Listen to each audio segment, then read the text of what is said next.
Boa tarde a você, telespectador da TV Brasília. Está entrando no ar o programa Tribuna Livre. E hoje nós já vamos começar, entendeu, na defesa do consumidor. Estamos recebendo aqui o conselheiro, né, da OAB Subseção de Taguatinga, doutor Deícer Freitas, né? Mas além de conselheiro, você é o presidente da Comissão de Segurança Pública e vice-presidente também da Comissão de Defesa do Consumidor, né? E vamos falar um pouquinho sobre essa questão do consumidor, mas seja muito bem-vindo, viu, doutor Deícer? É um prazer enorme recebê-lo, viu? Doutor Raimundo, a alegria é minha, a satisfação é minha. Muito obrigado pelo convite, fico extremamente satisfeito. Uma boa tarde para o senhor, uma boa tarde também para os nossos telespectadores.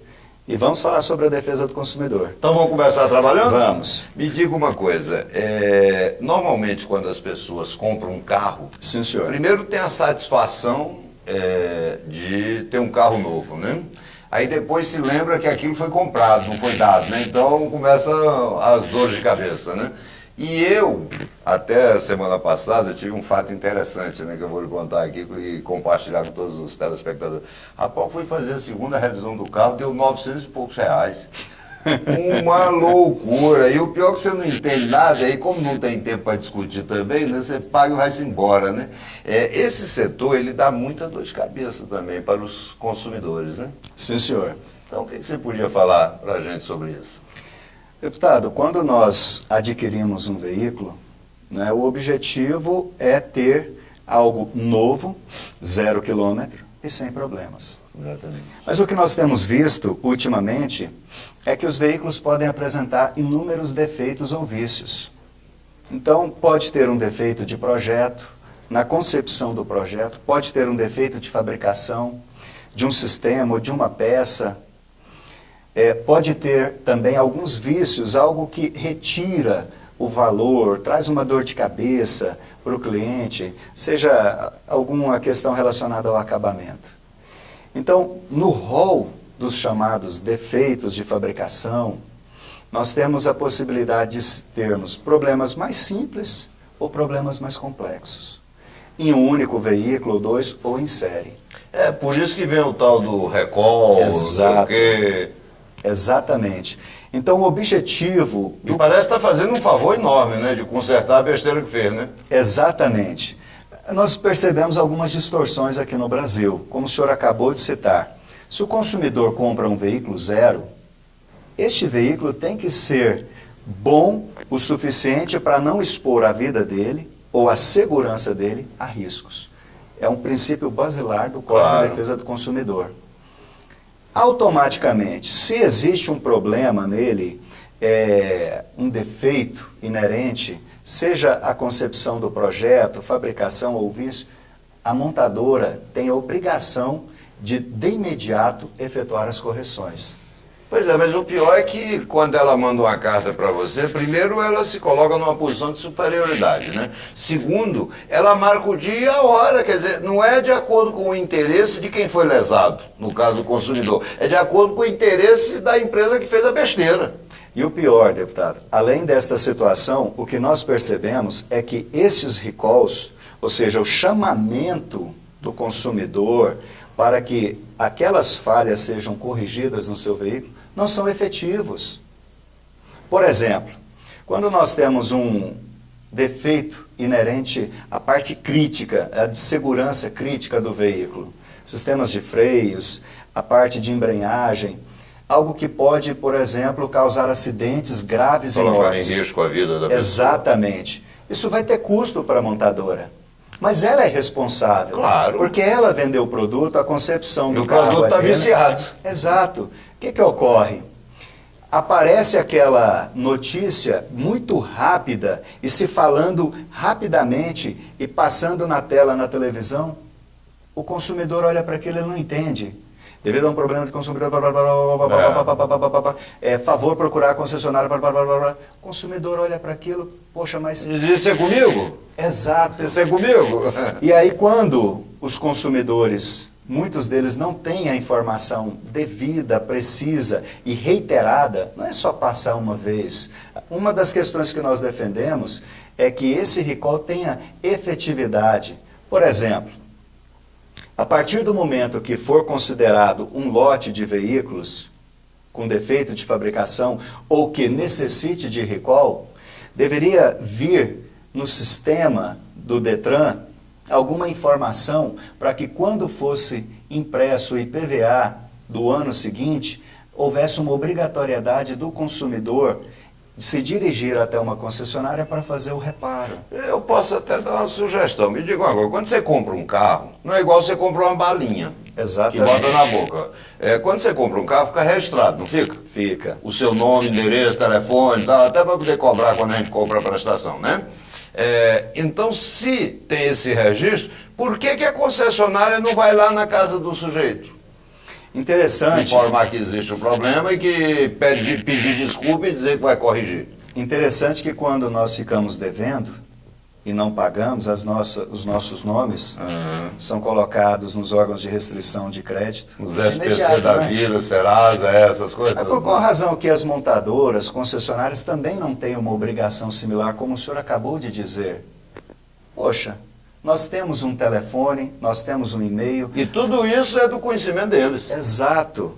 A questão é que, no Brasil, o que se percebe, doutor Raimundo, é uma tolerância excessiva, uma benesse excessiva dos órgãos de proteção e defesa do consumidor. Que deveriam ser órgãos de proteção Exato. e defesa do consumidor, né? Para com as montadoras e concessionárias nesse tocante. Aliás, vamos falar então um pouquinho também, eu acho que ainda tem um minuto para a gente falar sobre isso. Existe um órgão que eu tomei conhecimento há pouco, eu nem sabia que existia isso, né? DPDC, Departamento de Proteção e Defesa do Consumidor. Isso aqui é no âmbito federal. Sim, senhor. O que ocorre? E por que eu só vinha saber disso hoje, hein? Boa Ninguém pergunta. sabe, não é? Eu acho que quase ninguém sabe. E olha que eu leio muito, hein? Doutor Raimundo, na estrutura administrativa, então nós temos o Ministério da Justiça, a sua Secretaria Nacional do Consumidor, Senacom, e dentro da Senacom nós temos o DPDC, Departamento de Proteção e Defesa do Consumidor. O DPDC é o órgão federal no Brasil para tratar dos chamados acidentes de consumo. Também ele tem a responsabilidade, a competência e atribuição de chamamento de recall. Mas o que o senhor disse é verdade, ninguém conhece o DPDC. E o DPDC se nós formos trabalhar, fazer um paralelo entre a esfera judicial e a esfera administrativa, e nós temos o Supremo como guardião da nossa Constituição. Na esfera judicial. Na esfera judicial. E na esfera administrativa, o órgão que vai multar, ou que pode multar, que pode abrir um procedimento, um processo administrativo, é o DPDC. O DPDC tem a mesma singularidade. Só que todas as reclamações que são colocadas nos PROCONs municipais, estaduais, ministérios públicos, todas elas caem no DPDC. Ah, vai tudo para lá. Sim, senhor. O DPDC hoje é um órgão extremamente repleto de informações e com um poder muito significativo. E por que não faz nada? Porque, por exemplo, tem algumas operadoras de negócio de telefone celular, porque a telefonia celular nossa também é uma desgraça, né? Sim, senhor. Toda hora é reclamação, não sei o que e tal. E a gente não vê ninguém sendo multado. Esse órgão não é para defender os interesses do consumidor? Doutor Raimundo, essa é uma outra situação que nós questionamos. Se o órgão tem essa responsabilidade de fazer a defesa do consumidor, ele tem que fazer. É o dever, então, a princípio já encontramos um culpado, viu? A princípio já encontramos um culpado. O culpado é esse DP não sei o quê, né? Agora, vamos nos aprofundar um pouco mais sobre esse órgão, para poder cobrar, para poder exigir que esse órgão cumpra o seu papel, porque ele só existe para isso. Ele é muito bem pago para fazer esse tipo de trabalho, que é a defesa, né, dos interesses do consumidor. Existe uma reclamação que é comum nós ouvirmos dentro do DPDC, que ele não tem pessoal o suficiente para avançar nessas investigações. Mas olha, quando um caso acontece nos Estados Unidos, a montadora lá é multada. É claro. Se esta produção é similar aqui no Brasil, uma das questões que nós também discutimos e que já foi acatado, já foi considerado pela Promotoria de Defesa do Consumidor do Estado de Minas Gerais, do Ministério Público de Minas Gerais, que é nós trabalharmos por indícios. Que é outro órgão que também deve trabalhar, né? Existe uma Promotoria de Defesa do Consumidor que devia estar fazendo esse tipo de trabalho, devia estar defendendo. Agora, já chegou ao cúmulo do absurdo, por exemplo, do PROCON de Minas, que faz parte da estrutura do Ministério Público, tomar providências em relação a veículos específicos e marca montadora. E isso não ser recepcionado pelo DPVC ao nível nacional. Entendi. Ora, se um órgão menor atua cobrando, automaticamente o órgão federal, amplitude nacional, deveria acompanhar e fazer a mesma coisa. Porque se o problema acontece, exemplo, em Minas Gerais, também acontece na Paraíba, no Amazonas, em São Paulo. É verdade. E nós percebemos, doutor Raimundo, uma complacência demasiada com montadoras, quase omissão, né? E um desmérito. Hoje, se o consumidor for buscar a defesa do seu direito, nesses casos relacionados a defeitos de fabricação no setor automotivo, é muito emblemático, é muito complicado. É quase que uma via sacra, uma via crucis, lidar com tantas variantes, tantos problemas. Você se perde na burocracia, né? Exato. Mas deixa eu dizer uma coisa, porque a gente tem que encerrar, tá vendo? Nosso Sim, tempo aqui senhor. é curto, né? Eu estou sabendo que você, através da OAB, né, está ajudando muito também a Academia Taguatinense de Letras, né? Nossos amigos lá, o Gustavo Dourado e vários outros amigos, né? Como é que vocês estão trabalhando em conjunto? Parece que você está divulgando. Sim, eu sou membro honorário lá da Academia Taguatinense de Letras. O nosso presidente, o Gustavo Dourado, uma pessoa de extremo valor, muito dedicada. A academia, ela precisa, né, de algumas coisas lá, deputado. A estrutura, o prédio, precisa jogar para o chão e refazer. Né? Então, nós temos alguns problemas. O espaço cultural ali em Taguatinga, do lado da administração, precisa de uma atenção maior, que tem sido negligenciado pelo administrador. Então, nós temos observado hoje um certo abandono daquele espaço cultural. E a OAB quer ajudar. Quando nós observamos a cultura no Brasil, saúde, educação, nós percebemos um abandono, nós percebemos um desleixo.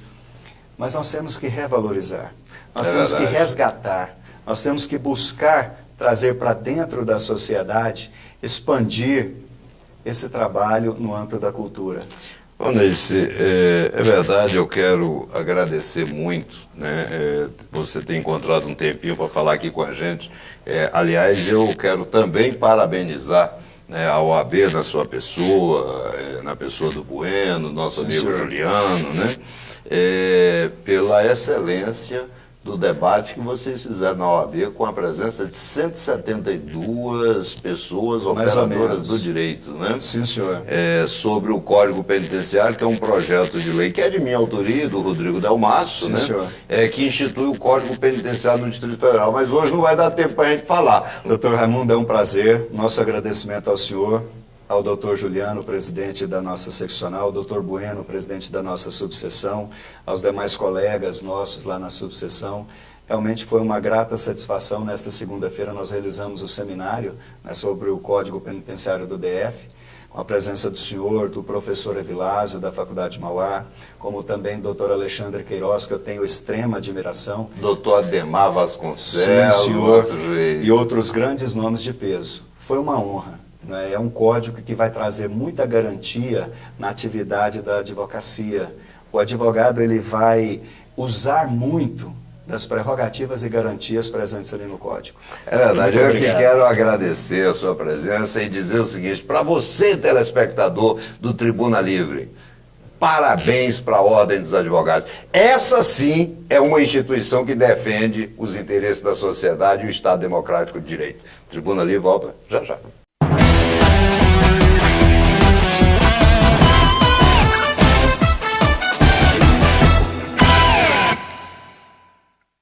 Estamos de volta com o Tribuna Livre e o Leal parece que vai trazer aí uma situação que aconteceu no domingo, né? Domingo. Com relação à questão de segurança pública, com relação a trânsito, essa coisa toda, né? Exatamente. Conta aí para nós, Léo, o que houve? Raimundo, olha, em primeiro lugar eu quero deixar aqui um registro. Eu também sou atleta. Eu sou atleta. Você apoia as competições? Tem a menor dúvida. Aliás, apoio sou um entusiasta disso e acho que é E fundamental. participa ativamente. Participo. Domingo agora, e não foi só esse domingo. Se quem estiver nos ouvindo fizer um pequeno histórico, vai ver quantas vezes que a nossa cidade tem sido cerceada.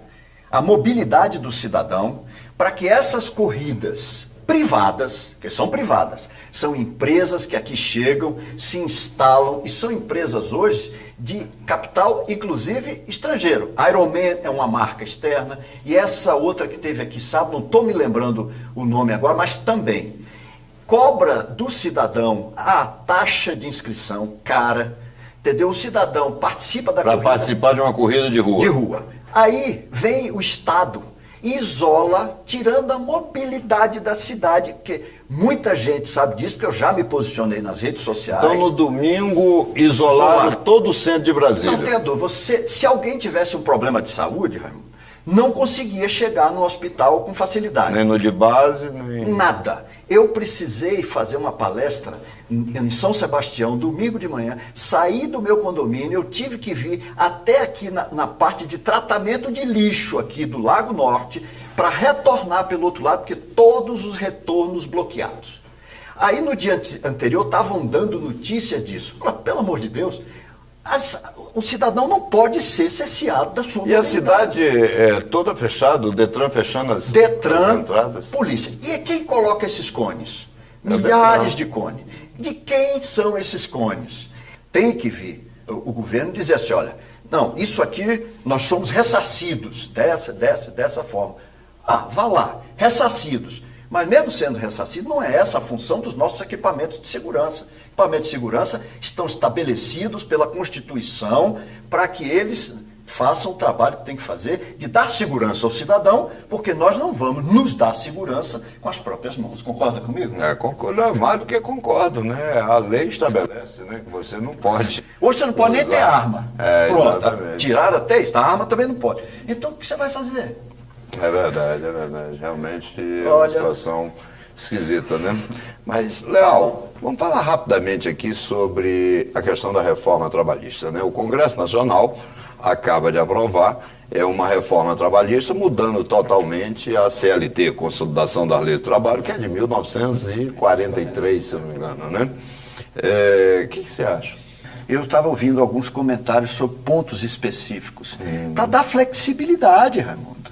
E o mundo mudou, né? Não tem a menor dúvida. Outra coisa, às vezes nós deixamos de empregar porque nos sentimos extremamente tutelados, não pela nossa relação com aquele que vai prestar serviço para nós, ou quando nós vamos prestar serviço, mas tutelados por grupos outros de influência que não deixam a gente ter nenhuma... próprios sindicatos, Não tem a menor né? dúvida. Você é obrigado Tem a dúvida. a ser sindicalizado, você é obrigado a pagar um dia do seu trabalho. Me atenda ou não?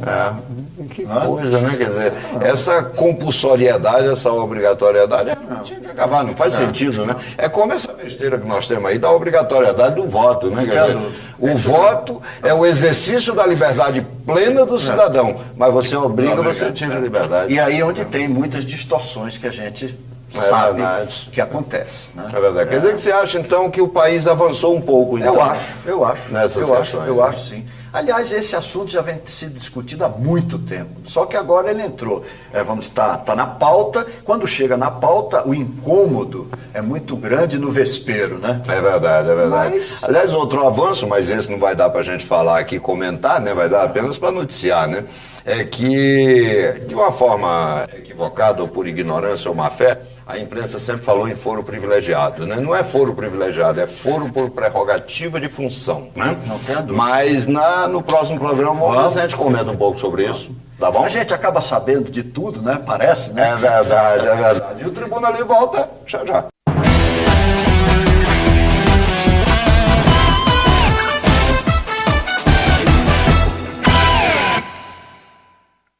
Estamos de volta com o Tribuna Livre. Agora vamos falar um pouquinho sobre esportes, né? Contamos aqui com o meu amigo Everson Cordeiro, né? Que está sempre aqui conosco. Agora, Everson, nós temos dois convidados especiais, mas antes de falar deles, o que é esse monte de medalha? O que é isso, hein?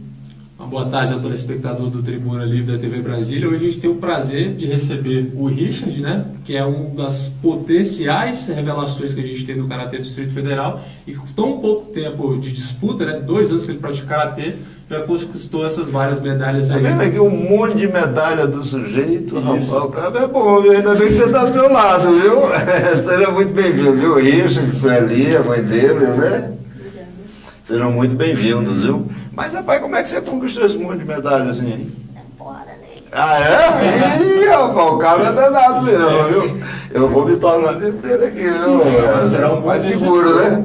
Bom representante do esporte do Distrito Federal, que sempre revelou bons talentos no Karatê, né? O Richard, com apenas 10 anos de idade, se preparando para uma classificatória do Brasileiro de Karatê que vai acontecer em Rondonópolis, no Mato Grosso, e precisa, né, de ajuda, de patrocínio para poder custear as despesas para poder representar o Brasil. E a Sueli, que é a mãe dele, tá nessa campanha, né, já fizeram uma rifa de uma motinha dele para poder vender esse brinquedo que ele gostava tanto, para conseguir fazer com que ele vá disputar o campeonato lá em Rondonópolis, né? Até que ele ficou assim meio triste, né? Mas a gente falou com ele, ele entendeu, né? Para poder conseguir, para pagar todas as despesas. Ele treina onde? Ele treina às terça e quinta na Vila Olímpica de Samambaia. Lá de Samambaia, né? Do Rei Pelé, né? O nome da vila. Fala um pouquinho, Richard, como é que é a sua rotina, de quantas horas de treino você tem por dia, como é que é conciliar com o estudo, para poder fazer com que essa paixão que você tem pelo esporte, pelo Karatê, ela cresça junto com você? Na terça e quinta é sempre de 9h10 até 10h10. E no sábado e domingo no sábado é de 8 horas até meio-dia, 3 horas de kata e 2 horas de luta. Isso ainda tem que estudar no turno contrário, né? É muita dedicação. Então, alguém que se dedica tanto a um esporte que volta a ser olímpico, né? O Karatê vai estar na Olimpíada de Tóquio em 2020. Você que é comerciante, empresário de Samambaia ou de qualquer parte do Distrito Federal que puder ajudar patrocinando o Richard e os demais atletas de Karatê da cidade estão precisando custear despesa com hospedagem, com equipamento, com alimentação dessa seletiva classificatória do brasileiro que vai ser em Rondonópolis, Mato Grosso, entre em contato com a Richard, a mãe dele, para poder ajudar, porque realmente o esporte do Distrito Federal precisa de incentivo, e principalmente o esporte olímpico, e é isso, né? A gente tem que contribuir com alguém que tem um potencial tão grande para representar o Distrito Federal e que está precisando dessa ajuda, e é um momento muito importante para poder ajudar, né, Raimundo? É verdade. Não, o cabo é bom, a gente vê, né, com 10 anos de idade, né? Você tem 10 anos, já ganhou esse monte de medalha. Está selecionado para ir para Rondonópolis, né? Quer dizer, precisa de uma coisa simples, entendeu? Uma ajuda pequena, não precisa ser, né, não vai desfalcar ninguém. Então você, comerciante de Samambaia, como você colocou, ou então de qualquer outro lugar, invista no esporte, né? Vamos fazer com que daqui a pouco Brasília possa se orgulhar, entendeu? De ter seus campeões, entendeu? Porque talento a gente já viu que o cara tem, basta ver um monte de medalha, né? É verdade. Talento ele tem. E como é que eles fazem para entrar em contato, Sueli? Então, você que quiser ajudar, pode entrar em contato no fone 619-8608-8151 ou 98465-5345. E aí, se você ligar e tudo, quiser informações, Sueli diz o que precisa e você diz o que pode ajudar, né? Lembrando que em outubro tem a etapa oficial do Brasileiro lá em Salvador, o Richard Exatamente. deve voltar, né? Isso. Então é uma ajuda ao longo da temporada que pode ser uma contribuição. Podem procurar também ele lá na Vila Olímpica de Samambaia para poder Pode sim. fazer essa ajuda além do contato pelo telefone, né? Exatamente. Mas vamos falar um pouquinho também sobre futebol, né? O Richard não entende nada de futebol, porque ele já me disse aqui que torce pro Vasco. Então não entende futebol, entende? Rapaz, ele disse que torce pro Vasco, né? O Vasco da Gama vem evoluindo depois que voltou para a primeira divisão, mas ele acompanha o futebol, até disse que na O final... Fluminense deu um toco deles. É né? verdade. Olha, 2 tocos de 3-0, É né? verdade. E agora na disputa do Fla-Flu que nós vamos ter no final de semana, no domingo, iniciando a decisão do Campeonato Carioca, ele já falou, pô, eu sou Vasco, mas se eu tiver que apostar entre Vasco e Fluminense, o Richard prefere o quê, Richard? Fluminense. Ó, tá vendo? O menino está começando a ficar inteligente. E você, Sueli, você torce para algum time? Não. Não, Só né? quando o Brasil está jogando mesmo. E Richard Futebol, Não Karatê entendo Clube, nada né? de futebol. Richard Futebol Karatê Clube. Tá certo. Mas, Everson, e a Libertadores, hein? Rapaz, Libertadores nós tivemos no meio de semana, né, 2 partidas muito importantes, né? As outras também foram, Mas o jogo entre o Atlético Paranaense e Flamengo, um jogo muito bem disputado, que o Furacão conseguiu vencer por 2-1, e a vitória épica de virada do Palmeiras 3-2 em cima do Peñarol. O placar se repetiu, né? Exatamente, um jogo em que teve de tudo, né? O Peñarol saindo na frente, o Palmeiras virando o jogo, confusão no final, né? Os uruguaios indo pra cima do Felipe Melo por conta das declarações que ele Mas o Felipe Melo também, né? Pra que ficar passa com da aquelas bola, provocação né? besta, É verdade. né?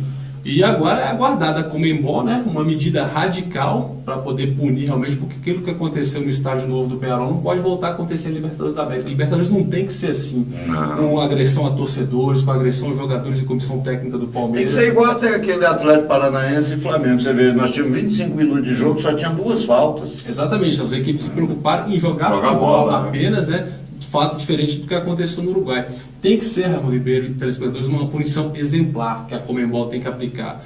De repente, suspender o Peñarol de 1 ano ou 2 das competições sul-americanas, interditar o estádio, tem que ser uma punição realmente radical para a gente não voltar a ter esse... Mas o Felipe Melo também não pode passar impune, não, viu? Aquela bobagem que ele falou, né? Ele deu um soco, né, no jogador. Não, e a bobagem, entendeu? Quer dizer, ele criou um clima propício para a briga, né? Exatamente, toda a atmosfera que foi criada antes do jogo contribuiu para que o desfecho tenha sido da forma como foi. E se o Palmeiras não tivesse levado os 20 seguranças, pareceu mais armados lá, poderia ter terminado uma tragédia maior, né? Agora é aguardar uma medida drástica da Conmebol para que a gente não possa ter essa situação se repetindo na Libertadores da América.